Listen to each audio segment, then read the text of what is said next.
aspects of human resource management in today's module, which comprises of 2 hours.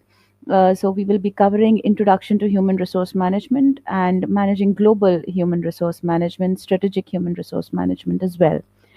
So to start with, let's start with introduction to human resource management. So it's a big question in today's world about what is human resource management. However, we interact daily with human beings on at every level. I mean, be it home, be it office, be it on the roads, and we are dealing with human beings, and it is one a breed which possess the power of emotional strength and intellectual strength. So when it comes to organizations, it becomes really difficult to manage, or it becomes a bit tasking to manage humans, because every human being is different, the perspective is different. So today I'll give you a brief introduction about human resource management.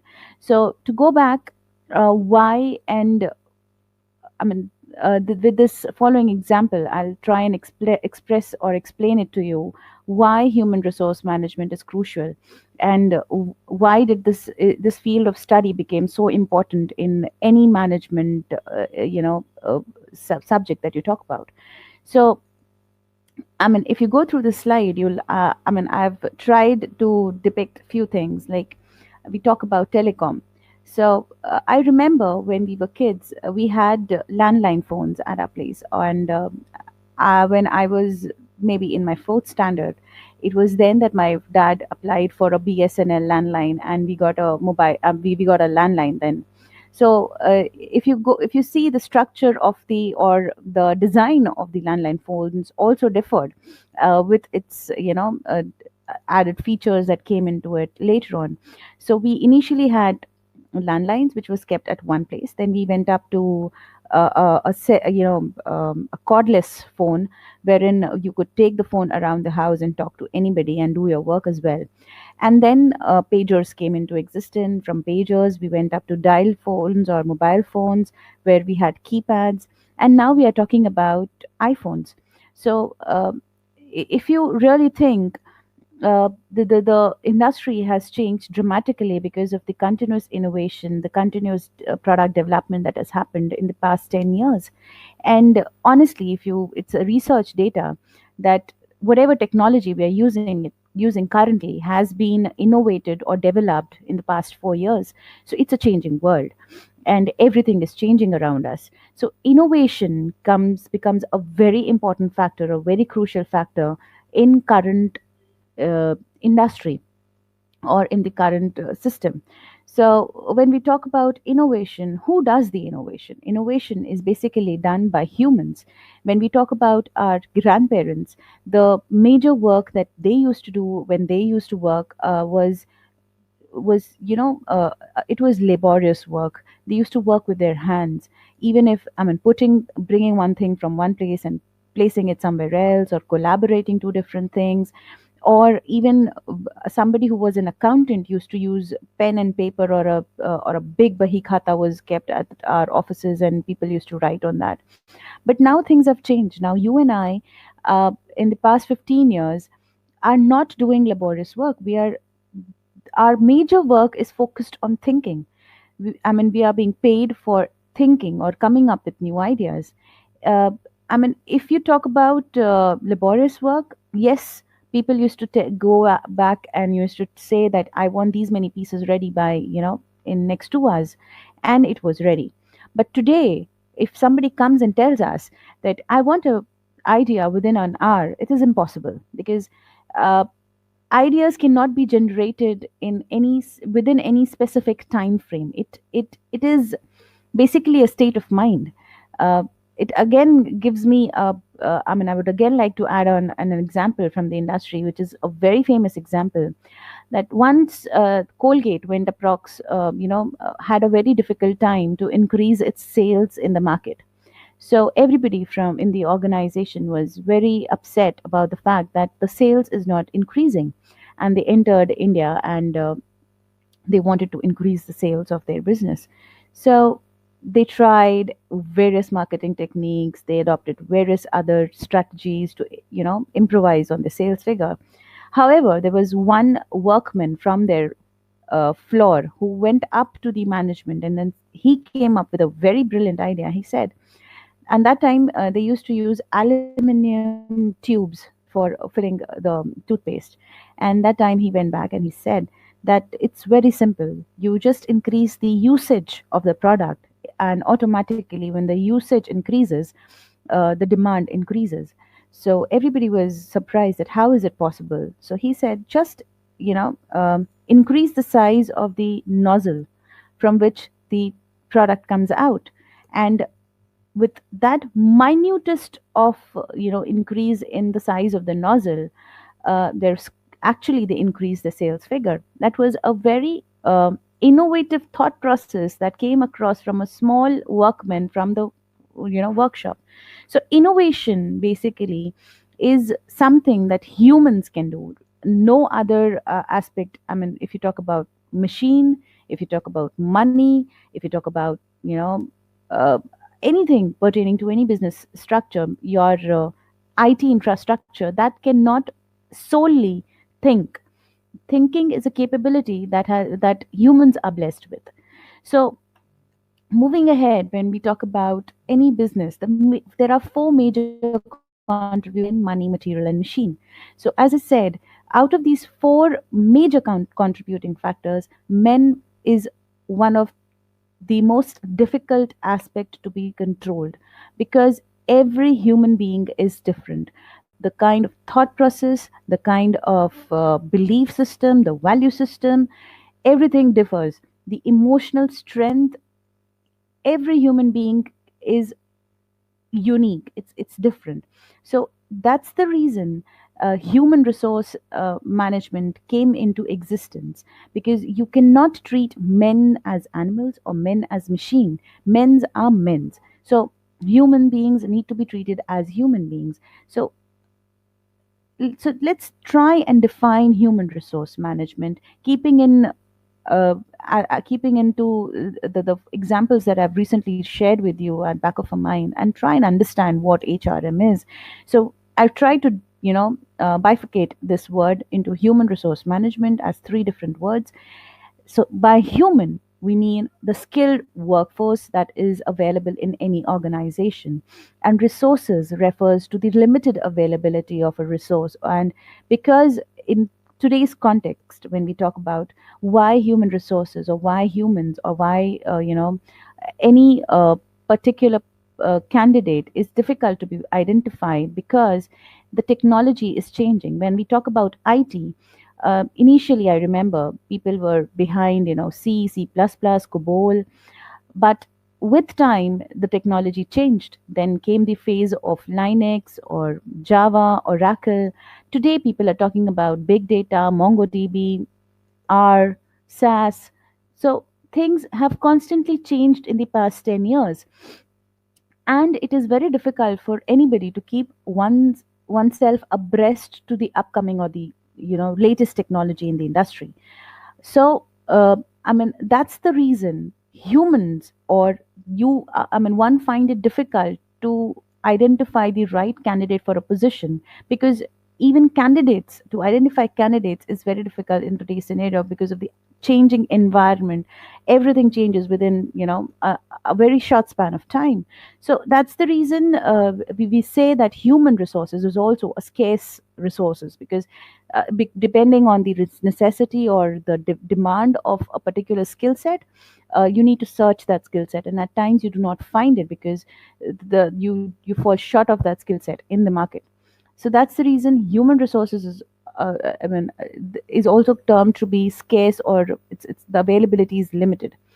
And management, by management we refer to the proper utilization of this whatever availability that we have in the market.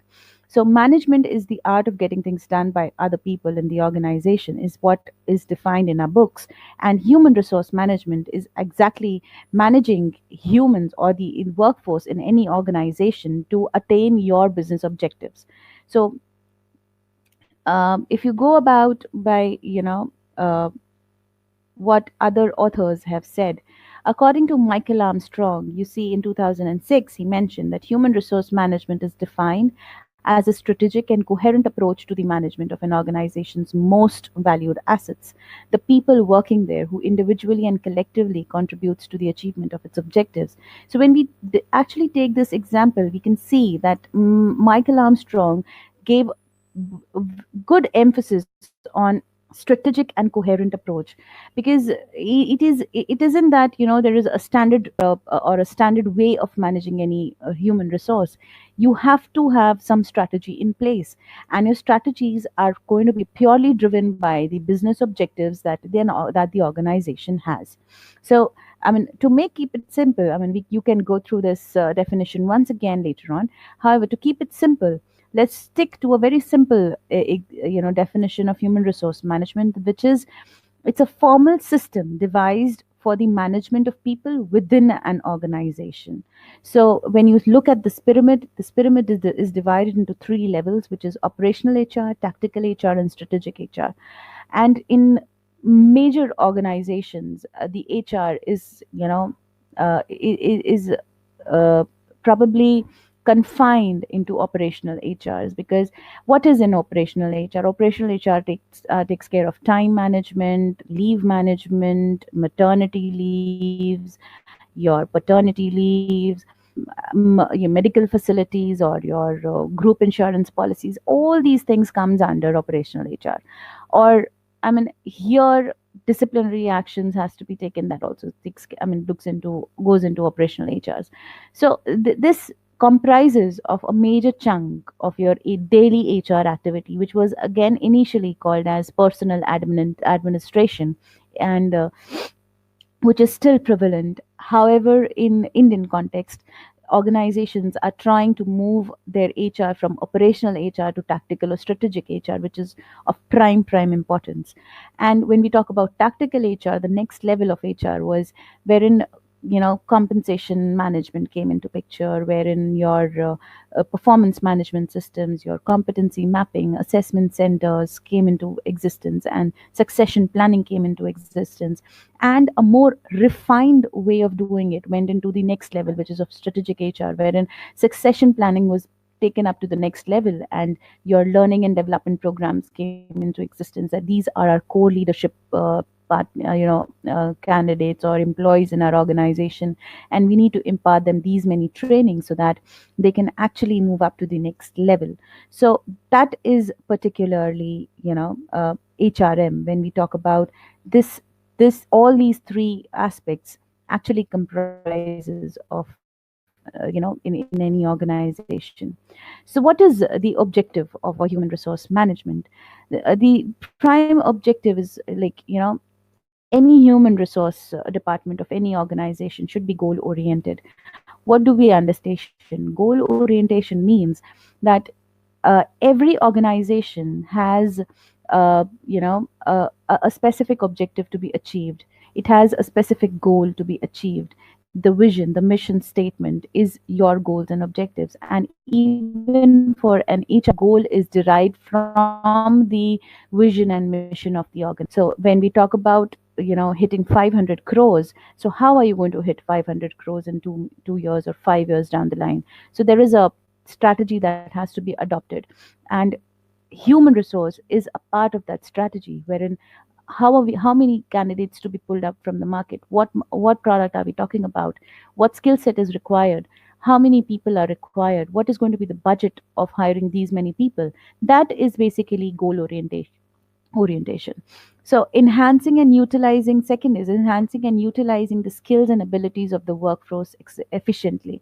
So I mean, when we talk about KPOs and BPO sector, when they came into India, I'll give you this example primarily because uh, when we talk about Infosys, when we talk about TCS, they take up projects from international market, and they have a set or a skill set of people, in bunch of people that are hired and kept in their organization.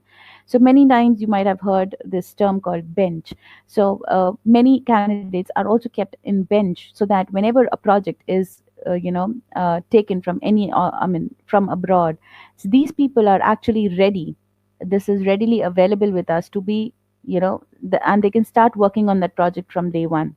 So there is no lag time in between. So this is basically a perfect example of how to utilize the abilities of the workforce efficiently. Or when we come to know, when we in such organizations, downsizing is a very prominent phrase that we continuously hear. So to tackle the downsizing effect, what these organizations did was they have many projects that are in pipeline, and they also know that when a project is going to end. So they tactically align the people who are working on a certain project and the project is about to end to a new project. So this is basically, uh, again, second example of how HR departments in various organizations in today's world efficiently utilize their manpower, and in return also take care of their HR branding, also take care of the organizational's goodwill in the market. Because if you continuously pick people from the market and then you downsize and you ask the people to leave, also gives a about the organization in the market. So it becomes difficult to identify new resources.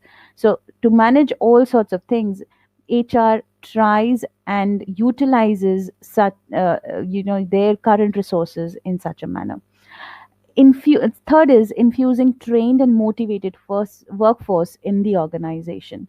So I mean today, when we talk about in this constantly changing world, it is very difficult, or it is near impossible to actually get people on board and let them get trained. I mean, we don't have that much of time to let the person get trained in 6 months time or 7 months time.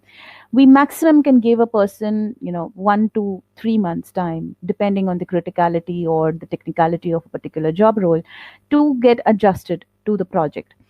So it is the responsibility of the HR to get the trained and motivated workforce from the management. So you have to constantly infuse the system with trained and motivated workforce. Fourth is employee relations, employee satisfaction, and self actualization. By employee relation, we understand that, I mean, to give you an example again, HR, any HR personnel or any HR executive in any organization has to, we always say that it's a role of a confidant and a confident person. By a confidant, we mean to say that many a times employees come to us and they discuss their issues or their problems with their bosses or with their colleagues or with the team.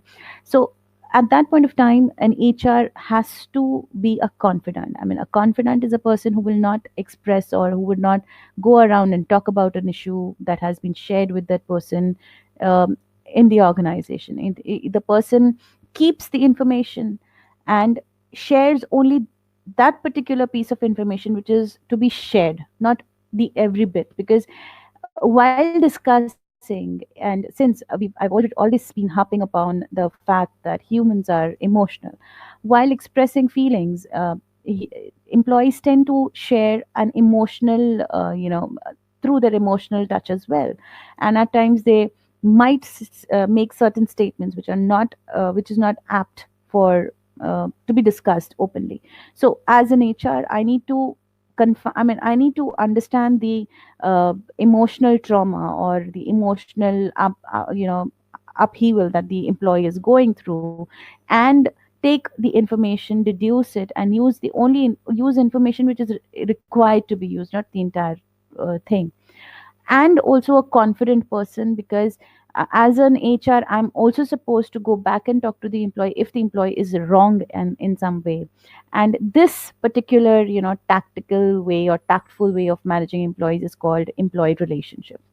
And by employee satisfaction, we mean that any employee needs to be satisfied with the work he's doing, or with the pay package that he's getting or the incentives that he's getting. Because if he's not satisfied, he would not be able to put his, and if he's not able to put 100%, then he's actually killing those many man hours that you are being paying him for. So here human resource management comes into picture, wherein a human I mean an HR manager or an HR executive needs to understand whether an employee is satisfied or not. And if it is not, then what are the reasons, and addressing those reasons. Going into the next point is the objective of HRM of maintaining work-life balance. Uh, I've actually seen there was a trend in organizations wherein people, just to satisfy their bosses or just to satisfy the line of manager, they used to stay back. And we used to appreciate, I mean, not we, but there are many managers who used to appreciate that. However, that is not the right way of doing it, because it is the amount of time that you spend within the organization doesn't prove your performance. Your performance actually comes into picture with the amount of deliverables that you've delivered on time. So that should be your performance measurement, not staying back late in the office. So an HR comes into picture wherein you need to maintain your work life balance, getting leave policies, getting such leave policies into existence in an organization that actually helps in achieving organization's objectives, as well as maintaining the work life balance of an employee. You cannot ask an employee to come to work for all the 30 days and give him no week offs and just pay him the money, because end of the day the employee is going to get exhausted, and when he gets exhausted he's going to avail his medical leaves if required. So that practice should also be controlled, and is controlled by the human resource department. The second last objective of HRM is communicating the HR policies. When we talk about HR policies, there are various administrative HR policies, or tactical HR policies, which needs to be communicated to the employees time and again. And that is the role of HR department. The last but not the least is corporate social responsibility. When we talk about corporate social responsibility, this is a word which has come into existence in the past 15 years in a big way. Because when we talk about revenue generation from the market, or getting business from the market, it is also the responsibility of organizations to giving it back to the people or the consumers in return. And that is where your social responsibility comes into picture. You might have seen ads of various brands saying that if you buy this particular product of our brand, we spend this much of amount into education of a girl child, or upliftment of rural areas. So these are small steps into corporate social responsibility. However, there are many others as well, wherein there are various organizations who take up a particular village and takes care of their basic amenities of electricity, pure water, good water supply, and all that. So that is again a part of human resource department. Coming back to HR policies, what do we understand by HR policies? Uh, See, it is not possible that without any framework, without any system, you drive the human resource department, or you drive your employees in the organization. It would be impossible, because then uh, a major we all would be into biases. And that's the reason HR policies became important, because there has to be a set rule or a set way of managing people. So HR human resource policies are formal rules and procedures that dictate how certain matters should be addressed in the workplace, including employee rights and duties. So when you go through this definition, you will understand that here the human bias is being taken out from the system by implementing processes and procedures which will help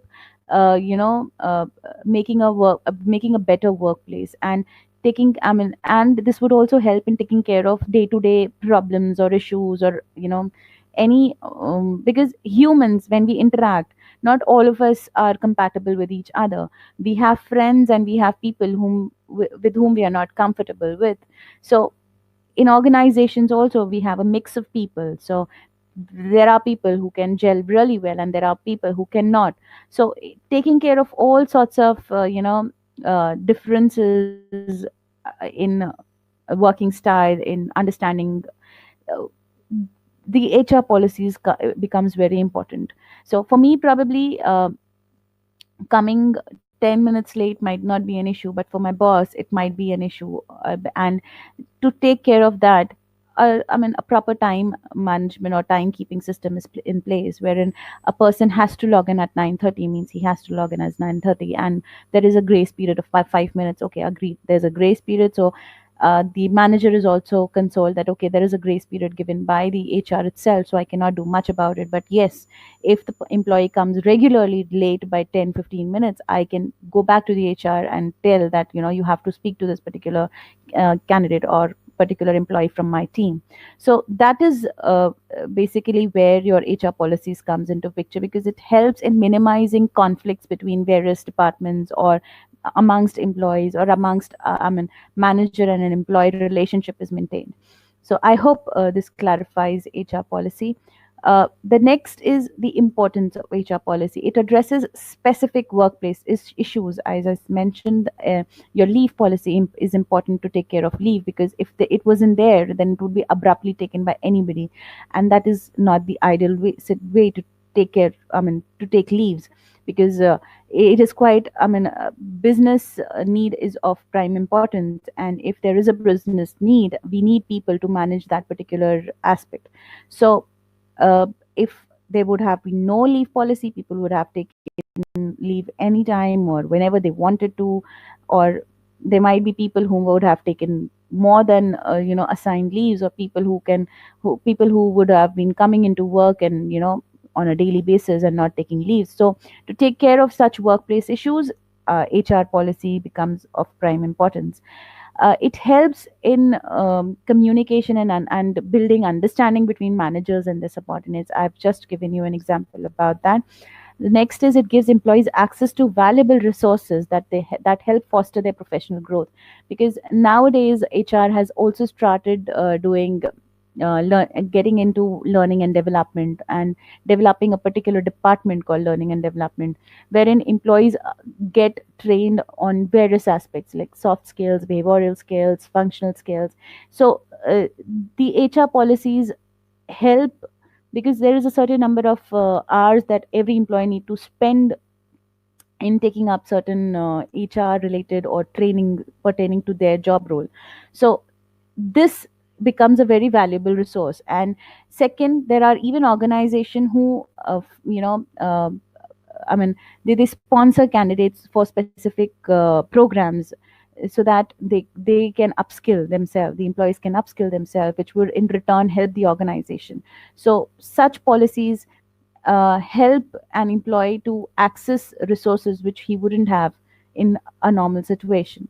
It also helps in creating a positive work environment. When you have HR policies in place, there is no biasness, there is no scope of deviation, and there is transparency and clarity in the minds of the employee that we are not being fooled. And if there is a policy for me, there is the same policy applies for the other person sitting next to me. So that helps an employee in understanding that the workplace is good and I can work here. So it creates a positive work environment. So there are different types of HR policies. That is, and if you see this circle talks about the various HR functions. That is, appraising, planning, staffing, developing, motivating, managing change, maintaining relationships, and evaluating. So when we talk about these functions, all the policies are driven by these functions. So there are originated policies which are simply adopted on because of the basic laws and rules of the ground. So if we talk about India, there are labor laws wherein there is a minimum wage law, uh, there is a PF law or gratuity law, which is to be. There is no as an organization we cannot deviate from that. We have to adhere to basic laws of the land. So these are policies which are originated and which are like there is no not doing about it. You have to get those policies in place. There are implicit policies, there are imposed policies as well, and appealed policies or general policies or specific policies. I mean, by imposed policy means uh, at certain situation wherein things are going out of hand, you have to get certain policies in picture wherein the employees are asked to follow that rule uh, anyhow. So these are imposed policies. General policies comprises of leave, maternity benefits, your PF, your gratuity. These are general policies. And specific policies like sexual harassment at workplace becomes a specific policy which has gained huge applause in the current industry, and it is become one of the most important law to be adhered by any organization today. So these are different types of policies. Uh, when we talk about HRM policies and their relationship with other fields, so why HR? I mean, as we said, HR policies are of prime importance. So when we talk about their relationship with other fields, these fields become prime importance. Policies are related to health and safety.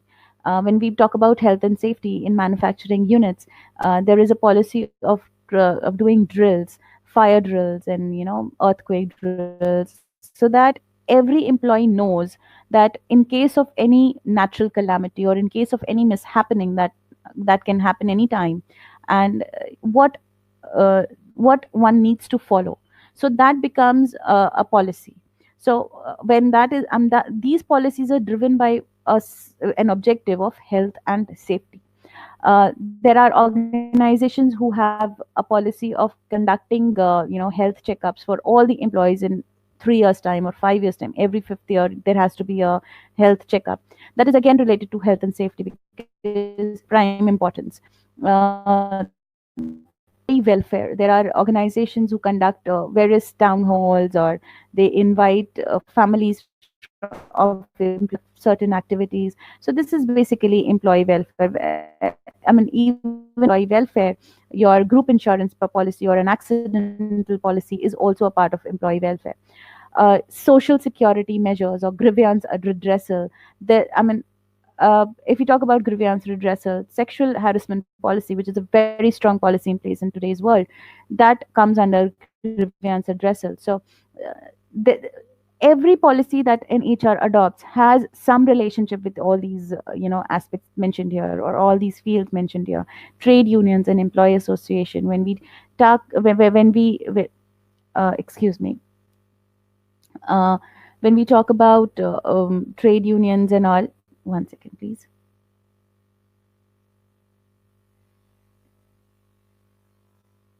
I'm extremely sorry for this.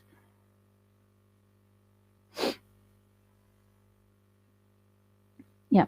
So going back about trade unions and employee association, I mean, when we talk about manufacturing units, manufacturing industry, trade unions become of very prime importance because in Indian context, trade unions still exist. And when we talk about trade unions, employee welfare and the wage management system really matters. So all the policies we have to adhere to the norms or laws of the land. Industrial relations, again, when we talk about, again going back to the same example, manufacturing units, when we talk about pharma, there are hazardous chemicals that are used, and there is also a lot of trash that is hazardous in nature. So how do you dispose this trash? There is a method to be followed, because that again is a policy, and that every that a manufacturing unit has to adhere to. And then comes international human resource management, wherein since globalization has taken up so much of pace in this world, international human resource management becomes of prime importance. So when we talk about international human resource management, remuneration, uh, they're coming down from a different part of the nation to and staying at a different location. So taking care of the family, taking care of your basic needs, all these things comes into in HR policy. How are you going to travel, where are you going to stay, and these all things are covered in HR policies. So this is basically the relationship of HR policy with other fields. So with this, we basically cover our first aspect of today's module, which was human resource management. Introduction to human resource management. The concept was made clear. HRM policies and the relationship with the other field was covered. So now we would go and talk about managing global human resource management. So uh, basically, what is a global human resource management? I mean, I'm sorry, I went back to check whether how many participants I have in the class. So, hello everyone. Hi, Rohit, Shalu, Ruchi, and Rahul. I'm glad to see you today here. So, in case you have anything that you wish to, I mean, talk, I'm giving access to all of you so that if you have any query so far, you can discuss it right now. So, I mean, you can. Um, Guys, you can actually type or uh, or you can let me know if you have any queries so far and you want me to go back and discuss something that is taken care of in the module.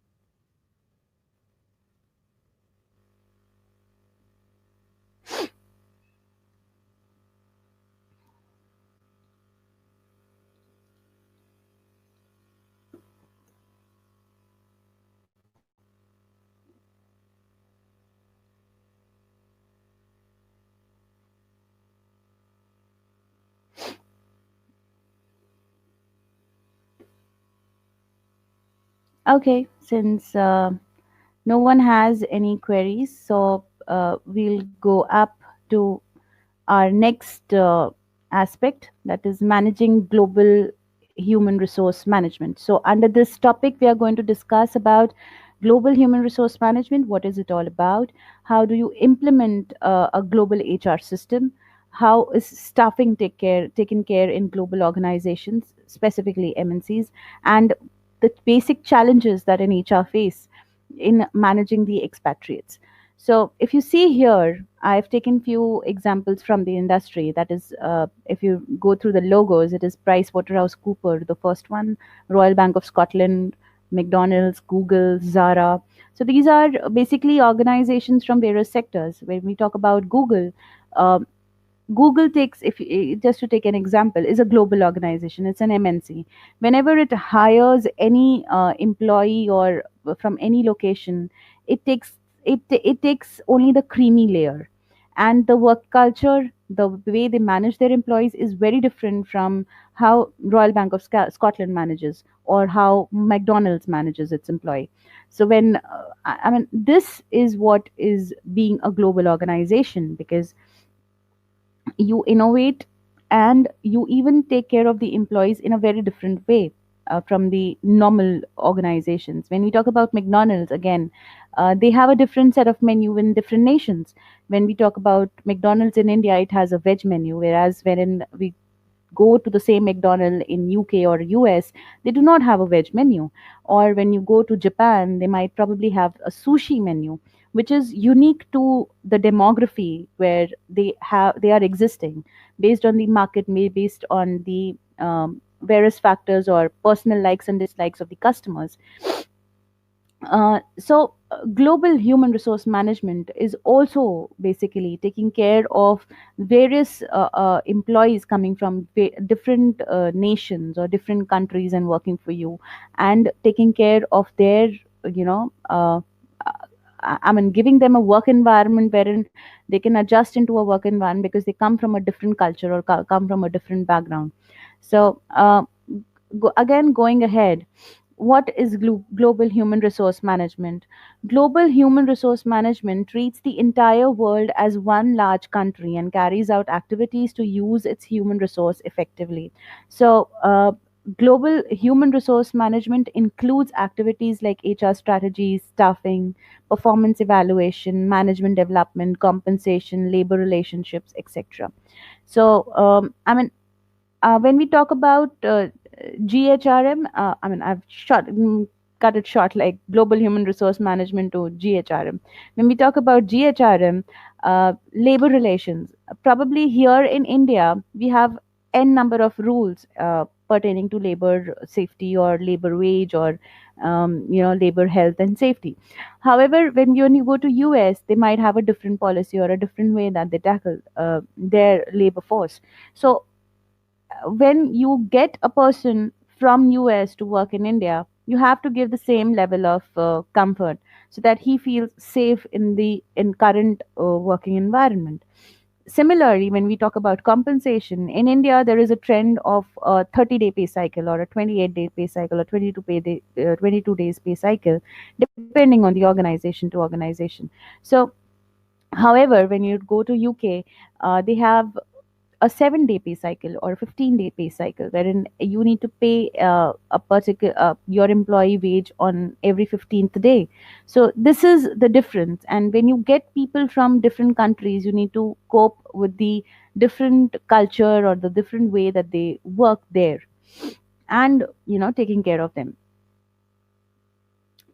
Implementing global HR system, adoption of global perspective. Basically, when you wish to implement a global HR system in your organization, you need to understand the global perspective. By adoption of global perspective means any expat coming down from say UK to India, you need to take care of the different policies or framework or the culture that the employee is coming down from, and you have to frame your policies in a way that the employee doesn't feel hesitant or doesn't have any issues in adopting to such situation. um, in the past explanations that I've given, we are harping upon policies to make the employee comfortable, because uh, globalization is the mega term today. It's a mega trend today, and you any organization is not left untouched, because um, I mean, most of the MNCs come from globalized or developed nations, and the policies that they have is far far much better than what we have or we adopt here in India. So we need to keep in pace, because most of our revenue are coming from them. Most of our GDP comes from them. Up most, I mean, 50% of our GDP is basically from MNCs. So when we talk about GDP, or when we talk about our national growth, uh, automatically, as in an organization, if we want more business or we want more revenue, so we and our customer base is you know sitting abroad, we need to adopt to their culture, or we need to adopt to the way that they are comfortable working in. Second point is, when you are defining or developing a global HR system, you need to identify the essential activities, like how are you going to source your employees from, what are the basic standards that you are going to follow while staffing.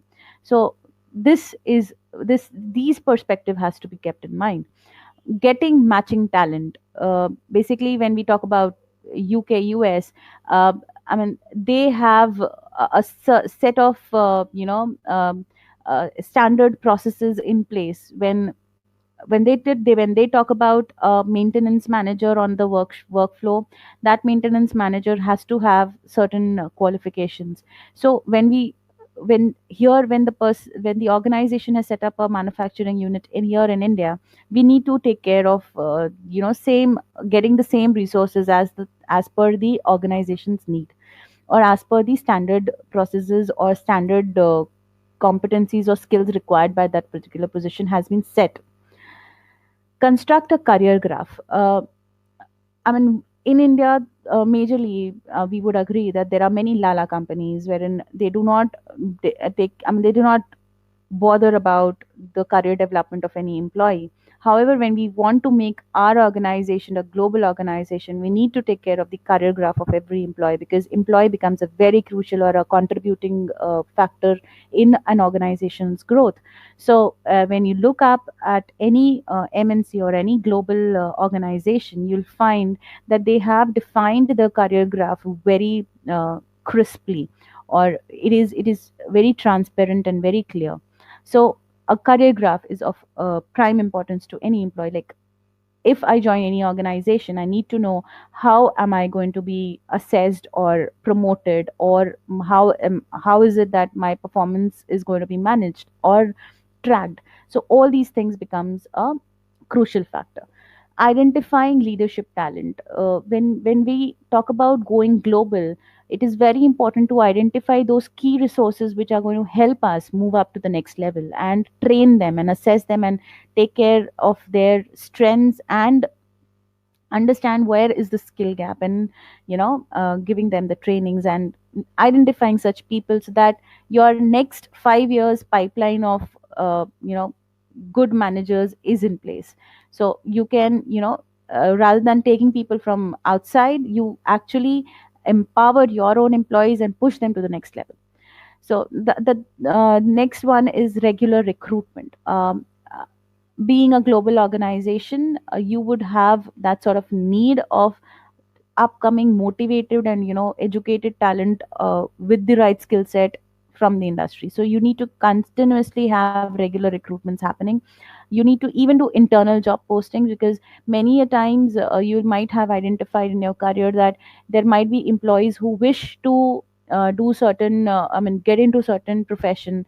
However, with time they realize that they do not like, their interest doesn't lie in that particular work, and they want to do something else.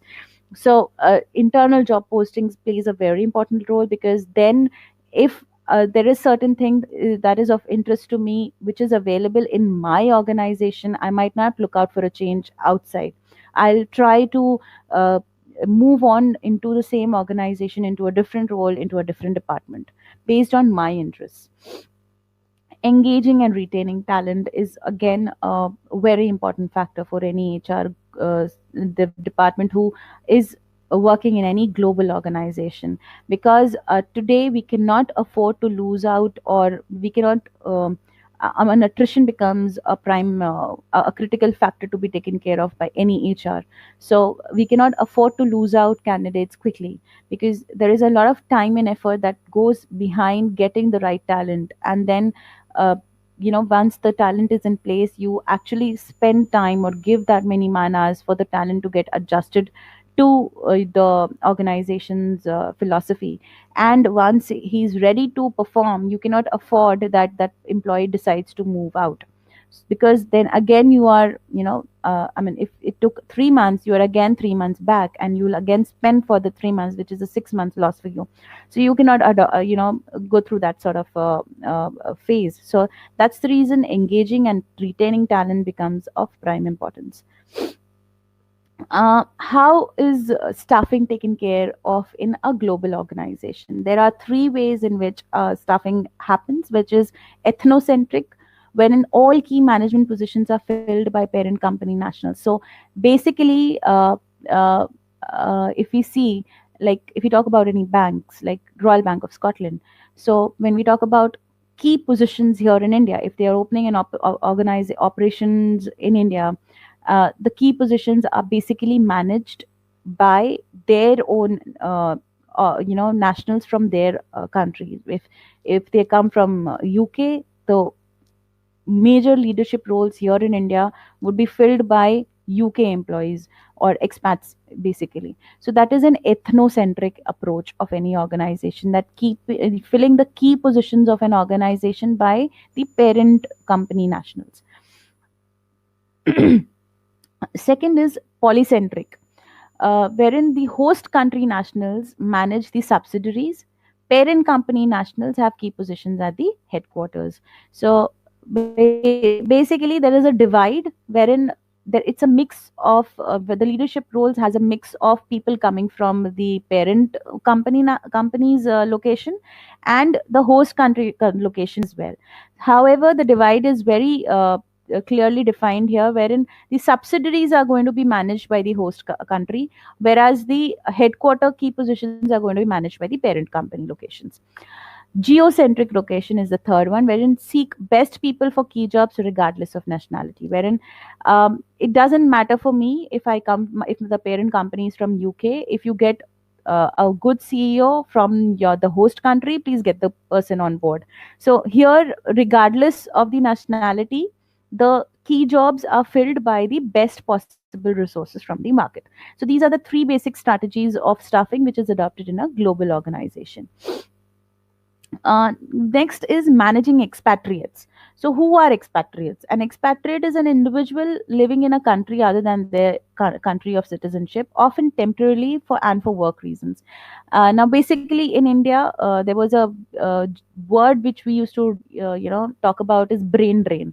Yes, 15 years back, when there was a boom in IT industry in India, India actually experienced a lot of brain drain happening, wherein our people used to go abroad and settle abroad and work there in their organizations. And basically, this was a big shifting trend. However, in the current scenario, things have changed. Now, even the countries and organizations have realized that they cannot permanently relocate people from one place to other because of various reasons. So what they have done is that now on-site has become a very talked about term in any organization. So today we get expats from different locations, maybe UK, US, London, Australia, Japan, and Germany or Russia. And even Indians go and work in different locations in different organizations and for a very short term. So these people who are actually going from their native country to other country and working are basically called as expats or expatriate. So how do we manage an expatriate becomes very crucial. There are basic challenges when you manage expats. A research study shows how a high rate of expatriate failures ranging from 25 to 50%, mainly due to the culture shock that usually occurs within 4 to 6 months after arrival in the foreign country. Because you would understand that going from your home country and setting ourselves in a different nation or a different country is very difficult, because we come from a different background or a different culture background, and they have a different cultural background, a different belief system, a different value system. So what is a culture shock? Culture shock is basically initially when a person, or I mean, if we take an example of a young IT engineer or a software engineer, he's all energetic and enthusiastic about going and staying in Amsterdam. However, initial 2 3 months he'll be all excited with all that energy and vigor in him, that yes, I'm in a different country and I'm getting to explore so many new things. However, in another 2 3 months time, like when he crosses 4 months or 6 months, he realizes he starts missing his family, he starts missing his friends, because it's very difficult to make new friends so easily in a different country. And there'll be a culture shock that will come into picture, because probably in, like, for Indians specifically, many of us are vegetarians, and they find it very difficult to find vegetarian stuff abroad. So, or they might even find it, but then it might be a bit of heavy on their pockets. So that becomes small things starts accumulating, and the candidate comes into a situation of culture shock. So this is a major challenge that any global HR department faces, wherein there are many failures, expat failures that happens. So family considerations, like uh, um, if a person is married, he would prefer his spouse to come along, or the kid to come along. Health and safety, there are many countries wherein the health and safety standards are not up to the mark, and when we Indians also go there, we find it difficult to cope up with the environment, to cope up with their health and safety measures, because here it might be far much better than what other countries have. So these are basic challenges. The remuneration, as I gave an example, in UK they have a 15-day or a 7-day paycheck system, and in India we have a monthly paycheck system. So these are the basic cultural differences. When we talk about cultural differences, the recent trend that we talk is about uh, accepting homosexuality and accepting different things. So basically it becomes difficult for an Indian to adapt to these situations, because we have different value system, we have a different belief system that we've been taught from a childhood. So these cultural differences comes into picture. Economic status, um, when we talk about economic status, the economic status of the country becomes of prime importance. Like, when I mean today, even if you are a global organization, you have an operation, you had operations in Syria, but now currently, because of the economic and the current law and order situation of Syria, you cannot expect your employee to stay there and work for you, because there is a turmoil. So all these things accumulate or become a challenge for a global organization having operations into various countries. Today, if you get a tsunami in Chennai, your work gets affected all across, because I mean, or the flood that affected in Chennai hindered many organizations, because many things were I mean, there were servers there, they had production line there, which actually closed down. So for a certain period of time, so that affects the performance of an individual, and that also affects the person staying away from his country, and staying at a location which is hit by such natural calamities. So basically, this was all about global human resource management. So I'll again come back to you, and I would again like to answer a question if somebody has any question pertaining to global human resource management, and would you like me to discuss anything further?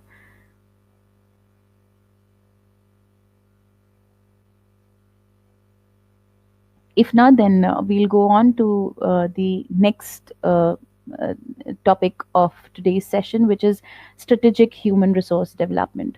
So, what do you understand by strategic human resource development is what we are going to discuss. So, again, this is my favorite topic because it is all about business again. So, if you look at this slide, it talks about what is business all about. And in India, when we talk about business, we generally idolize Lakshmi, and Lakshmi with a flowing pot. So business is basically investments, which is assets, operating costs, returns, which is top line, bottom line, growth, salary, incentives, blah blah blah. So this is what business is all about. But when we talk about business, we always talk about Lakshmi. So uh, business is bit beyond than Lakshmi. So how, I mean, in India there's a trend of applying or putting rangoli in front of the doors on an auspicious occasion, or in certain parts of India, and on every day, on a daily basis, there are females who actually draw rangoli at their house. So what is a rangoli? What is the importance of rangoli? uh, if you go back to scriptures, you'll understand that Rangoli is basically made to entice Lakshmi to come home. So if you relate this concept to business, Rangoli is basically a method or a strategy to entice Lakshmi to come into your organization. So it becomes a very important term now, because what in business today we do is we always talk about how are we going to get profits, how are we going to get the top line, how are we going to get the bottom line. But we what we miss is why we want to do this, or why do I need to become a market leader. Why? Because when and this is the loop, when we actually try and understand why are we doing a specific thing, we get to know how should we go about it. If I mean, if we talk about only like if somebody says that I want to get 100 crores, so why do you need 100 crores?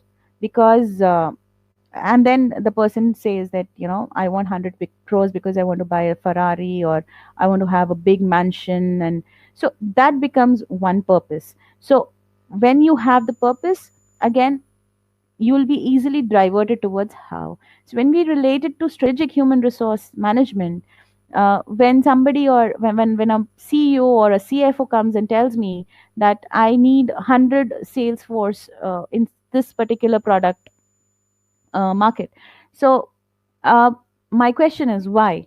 So when they answer my why, I get to know the purpose. The purpose is to increase the market share. And when you wish to increase the market share, you need to have your sales force from various regions. So automatically my how comes into picture. Okay, today if I need to increase my sales force by say 10%, and the purpose or the objective is to diversify in the market, then I need a diversified employee pool of employees. So then my target is again the next question comes as, uh, why diversified and which all locations? So why diversified? Because I have a competitor who has a market share in tier 2 city or a tier 3 city at this level, and I want to reach up to a next level. So then again, my when since I ask my why, I come to know how. Now since I need to increase my market share in my 2 tier or 3 tier cities, this is going to be my strategy to get the talent pool, and these are my competitors from which I can get my talent pool from. So here purpose becomes of prime importance again. So strategic human resource, if you relate it, you'll come to understand it. Again, going back to the picture of Lakshmi, you can always see I've highlighted that there is a pot being shown wherein it is an overflowing pot wherein uh, gold coins are rushing down. So why is it that Lakshmi holds a pot? Have you ever questioned this to yourself? uh, Lakshmi holds a pot because uh, if you go back scientifically, it is said that any the evidence of any civilization is is I mean, if you talk about Mohenjo-daro or Harappa, the evidence of the civilization was accepted only when a pot was found, because pot is something that can be uh, that was thought by a human being. Animals couldn't, because when we talk about animals, if they want to drink water, they'll go to the pond, drink water, and come back. Whereas as in humans, we created pot because we knew that we cannot go to the river or the pond every day and collect water. Humans are blessed with brains by God, and that is the reason humans are of prime importance in any organization. So when we talk about uh, getting Lakshmi into the organization, you need to get talented resources, you need to get humans who have the capability or the creativity to innovate your product or innovate your services. So step one is imagination, and step two is visualization or having a vision, is what is of prime importance in making any business successful. So if you wish to make any business successful, this also implies to your HR department that you need to imagine and visualize that why this particular step is being taken, or what is the business objective of the organization, and align your HR strategies to it. So this is all about strategic human resource management. If you go back to the example that I've given recently in the past, you'll understand this definition pretty well, that strategic HRM is an approach that defines how the organization's goals will be achieved through people by means of HR strategies and integrated HR policies and practices. So, again, organization goal is of prime importance. It has been highlighted here that organization goals needs to be achieved by HR strategies in and integrated HR policies and practices.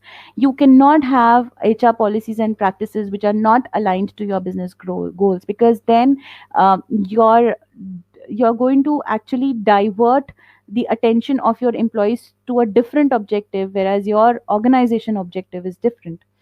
So according to Henry and Pettigrew in 1986, strategic human resource management includes the use of planning, a coherent approach to design and management of personnel system based on an employment policy and manpower strategy directed by a philosophy. So basically you need to do a lot of planning, and also you need to have an approach or a designed pattern or a process which is wherein you're going to employ manpower, and you're going to have a philosophy or a value system or a vision and mission statement wherein your strategies are going to be aligned by it, so that this manpower that you are hiring also synchronize with the organizational objectives. Managing HRM policies and strategies to some explicit business strategy. Again, if as an organization, I after 2 years I wish to enter or re-enter into a specific market, my HR policies and strategies should be aligned with it. If today I'm into hardware and I want to get into software, I am I wish to get into application development of certain level, my workforce or my strategy should be aligned with it. Okay, today we are talking about hardware, but tomorrow we also wish to get into softwares. So this is our long term objective of the business. So what sort of workforce would be required to fulfill that need is what I need to plan in advance, and my policy should be aligned in advance, considering people as a strategic human resource management for having a competitive advantage. When I mean, if you talk about Google, uh, they develop their products on an everyday basis. Every fourth year, you get something new. Initially, we never heard about Google AdWords 5 years down the line, but now today AdWords becomes of prime importance. Today, YouTube, we never knew that people can upload videos on YouTube and earn as well, but then they are doing that. So this is a strategic human resource move that has been taken, that has took place based on the objectives of the organization. Okay, so I hope this makes it clear about strategic human resource management. And what is the environment? Strategic human resource environment realizes that people can make or break an organization because all decisions made regarding finance, marketing operations, or technology are made by an organization's people. So it accords the highest priority to managing people and tries to integrate all HR programs and policies with the overall corporate strategy. So here, basically, the strategic environment is basically something wherein an HR also participates in. I'm extremely sorry for the background noise. That's my baby. But how, I'm coming back to the topic again. Strategic human resource environment is basically an environment that is created by the human resource department of any organization to take care of the business need or to take care of the business goals or objectives. So, if tomorrow I need 500 employees, so why I need 500 employees is going to be my first question. How am I going to get those employees is going to be my second question. And I'm going to plan and strategize, right? Strategic human resource environment talks about concepts like manpower planning.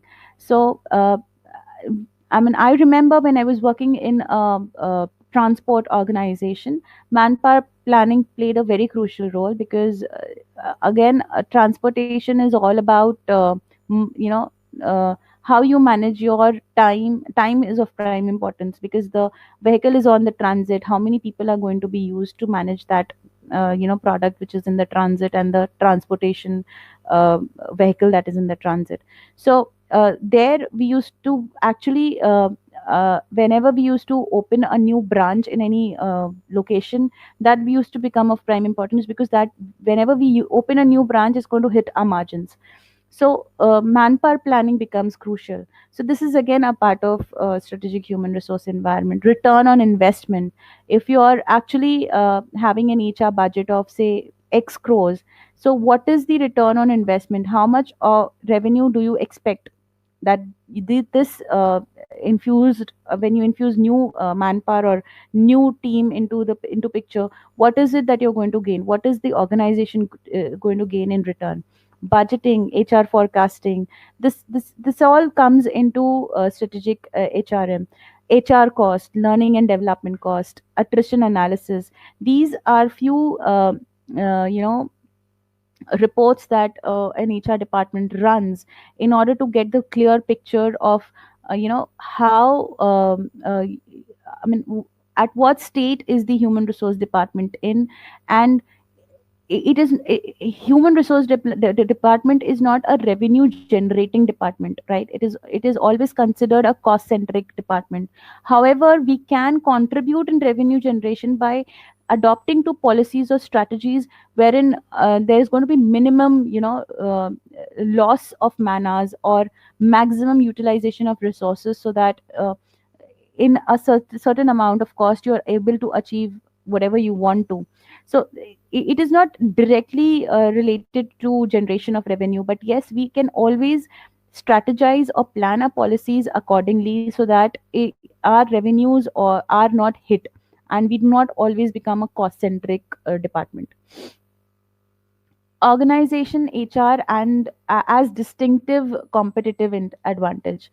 uh, in today's changing world, being competitive in the market is of very I mean, so it's very crucial, it's of prime importance, because um, if you talk about iPhones today, okay, they have created a niche, they have created that market, for themselves, that people find pride in using that particular product. However, it might miss on certain aspects which a Samsung phone might have, which an iPhone might not have. But they have a competitive advantage because they have a different platform, they are very innovative, they come up with new things which not everybody has ever thought of. Similarly, Samsung has created a competitive advantage by innovating screens. I mean, they are market leaders in the screen, mobile phone screens. Every other mobile phone organization or company that you talk about uses a screen that is provided by Samsung, so, or manufactured by Samsung. So even if their mobile market goes down, they are still a market leader. They have created a competitive advantage for themselves. So in this, I mean, coming back to the topic again, competitive advantage refers to the ability of an organization to formulate strategies to exploit rewarding opportunities, thereby maximizing its returns on investment. So such strategies, when an organization adopts such strategies like Apple or Samsung, the HR department plays a very crucial role to infuse that sort of talent into the organization, provide that sort of a training, facility to the current employees so that they can come up with innovative ideas. The second principle of competitive advantage derives from offering a product or services that your competitor cannot easily imitate or copy. So here again, if you realize that when you talk about strategic HRM, and we are talking about uh, you know getting into a particular area or market wherein no your competitor cannot imitate you, is of prime importance. Then you hire such talent from the market, and you even make sure that your policies with respect to data security and intellectual property is in place, so that your product or your blueprint of the product or service that you wish to create an edge on is not leaked out of the organization. So this is basically all about our today's module on strategic human resource management and introduction to human resource management and global human resource management. uh, Further, if you have any queries or any concerns with respect to the current module, you can please put across your views or your comments on the messaging panel here, so that I can reply back to you. Or if you wish, you can even drop in a private message to me. So um, I hope um, I hope I'm audible, and this actually ends the session here. So since the module has been covered, so in the next 5 minutes, if you have any queries, please shout.